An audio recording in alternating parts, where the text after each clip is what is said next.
Welcome. Thank you for visiting our video. Today we're talking about our youth-led community needs assessment manual that we created for our Well-Connected Communities project here in Utah. However, today we're going to be talking about it not within that context, because the idea for the manual is that it could be used in multiple settings for anyone who works with youth development. My name is Chris Meyer, and I'm an assistant professor in the social work department at Utah State University and the community resource and economic development specialist for extension. And I have with me also Paige Ray, and I am a 4-H educator in Bonneville County for the University of Idaho.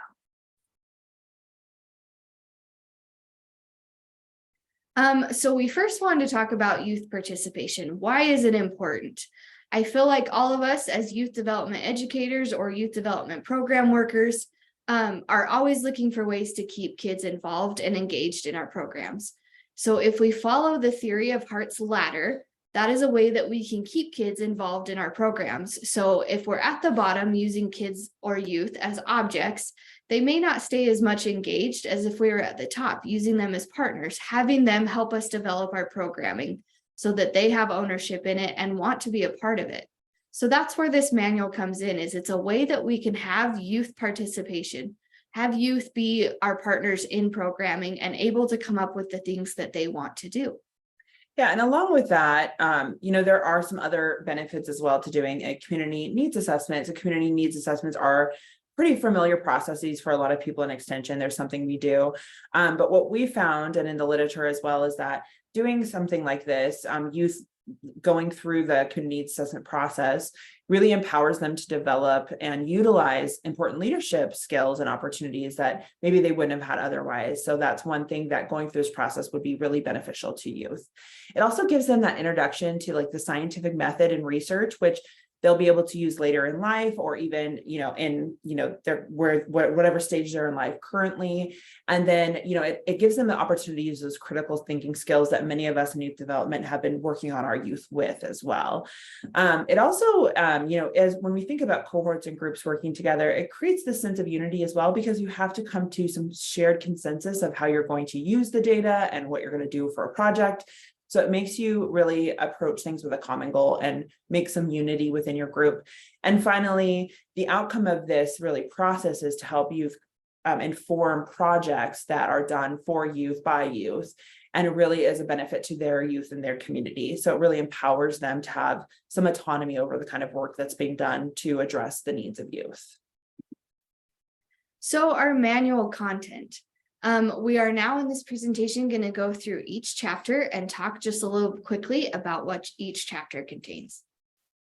So in chapter 1, we talk about how to use the manual. What are the first steps for your teams?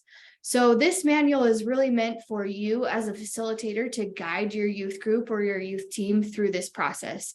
It's not necessarily for you to give to the youth for them to read. It's for you to teach them and to guide them through this community needs assessment. It's for you to be a facilitator. So in chapter 1, we talk about the basics of using the manual. We give you some information to help you as the facilitator guide your group through, just like I said. And then there is an adjustable timeline to help you plan out your community needs assessment, because you may have a few months, you may have a few weeks. Just depending on what time you have, we have a timeline that you can use to kind of figure out how long it's going to take you and your group. Yep. And so in chapter 2, we really see the transition from like planning and getting ready to do this with youth to actually starting. So in chapter 2, we provide you with the basic information on selecting an issue. This is probably the hardest part of this whole process. So we provide a variety of activities for the youth to use to come to some consensus about which direction they want to go. So for instance, we provide activities related to brainstorming. We also, suggest thinking about the golden circle of the why behind the project. We also have created a kind of adaptation of the SWOT analysis for your team to do. And then we provided the SAMHSA Wellness Wheel as a way, if health and well-being is an interest for the group, to be able to look at all of the dimensions of health. However, it's not the only way that this can be applied. So it's important to know it's fine if you don't use some of the things in here. In chapter 3 is when we do our planning for our data collection. So we talk about qualitative versus quantitative data. methods of data collection, how to pick a research method for your community needs assessment, and then creating a plan to collect that data. So we give lots of examples. We lead you through how to teach the kids about the different types of data that they'll be collecting and the different methods. And then this is also where they're going to start building their data collection tool. So whether they decide to use a survey, whether they decide to do interviews, things like that, this is that chapter where they're really going to plan out and formulate those questions and tools. Yep, and transitioning to the next chapter is, now is the doing of the data collection. So before you're planning in chapter 3, helping the youth understand how to go about it in chapter 4 is they're actually getting out there. So this chapter is quite short, but it focuses more on the safety portion of doing data collection. So like doing things in partners, not going alone, things like that. And what can be done to increase accuracy of data. So depending on how they're collecting it, what kind of steps can be taken by youth when they're collecting data from other youth to make sure they're getting like valid and reliable answers. You also, can talk about possible problems that could happen, like someone didn't show up for their interview. What do you do? Things like that. And in this stage, you're just really doing and then problem solving along the way. And then in chapter 5, we look at the data that's been collected. What did our team find? So you're going to have them review and analyze the data that they collected by doing some coding, maybe some frequencies, and sharing any observations that they found in their analysis. And then they're going to bring that back and discuss that as a team and kind of see what the team found and maybe some groundbreaking things or some aha moments that they saw in the data. And then once they've analyzed and discussed, they're going to make some conclusions based on the data. And they're going to continue on with the next steps at the CNA. Yep. And from there, this is where we see there's starting to be overlap between our kind of work being done. It's not mutually exclusive. You're taking the youth is taking the results of their hard work and starting to use that to pick a solution. So we provide some different activities because it's quite hard sometimes to decide as a group, like which direction to go, depending on what your data or your data story is telling you. So for instance, you could do a dot wall activity or pros and cons. We give concrete examples of what those could look like. We also suggest during this time, so we found that, of course, there's so many great ideas and so many solutions, but really doing a feasibility analysis to make sure, like, do we have the money to pay for this? Can this really be achieved in 1 week if that's all we have left as a group? Things like that.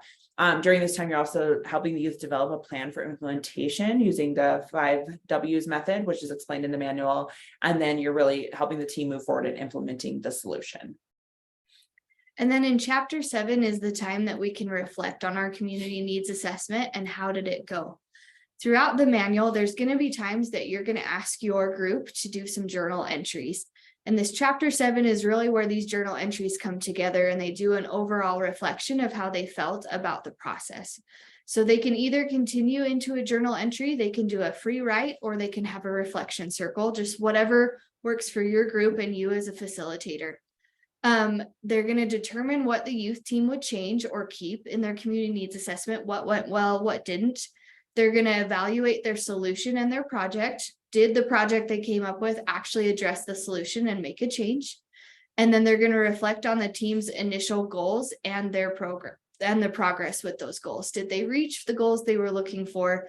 Did they make progress? Those types of things. They're also going to come up with some tips and advice for future youth teams to use this manual and to go through this process. And then you as a facilitator will summarize the team's reflections. And in the next chapter, Chris is going to talk about how we share that. Yep. And, again, these chapters are kind of overlapping, but chapter 8 is all about really wrapping up and celebrating the CNA, your community needs assessment process with youth. And so one thing is using that, we provided a really loose evaluation tool that you can use more in terms of like focus group with your youth and things like that to be able to talk about what worked well, what they liked and didn't like, things like that, so that that knowledge and experience that they had can help improve future youth groups going through this, like that you do yourself. And then, again, just doing something to celebrate their time, like doing a party, watching movies, something like that, just something to celebrate the success of wrapping up this process. And then at the end of the manual, we have some additional content to help you as the facilitator know what you're going to do and how to get through this. So in Appendix 1, we have the program evaluation tool that you can use to evaluate how it went. In Appendix 2, we have some piloting test examples. So some examples of maybe some things that were a little bit hard when we tested this and did the pilot program. You're also going to find a couple of handouts. The first one is going to be a timeline, and it'll be some different timelines for the community needs assessment. So again, so you can find what time works for you and how much time you're going to need for this project. The second handout is ways to use the manual. So we talked about and use this manual in the context of a health and wellness program, but there's many other ways that you can use this for youth groups. There's other groups I've heard about that are using this for environmental projects. There is even another group that is going to use it to survey kids as to how they can keep them coming back as a teenager for the programs. So that handout is going to give you different ways that you can use this manual outside of the health and wellness context. And then at the end of each chapter, we also have additional chapter resources, and these can be videos, articles, and extra activities that you can use to inform yourself for some background information, or you can use and share with your group if needed. So that concludes all of the content of the manual. Of course, the manual is a lot more than that. It's just a basic overview. And if you have any questions, don't hesitate to reach out to Paige or I. Our contact information is here.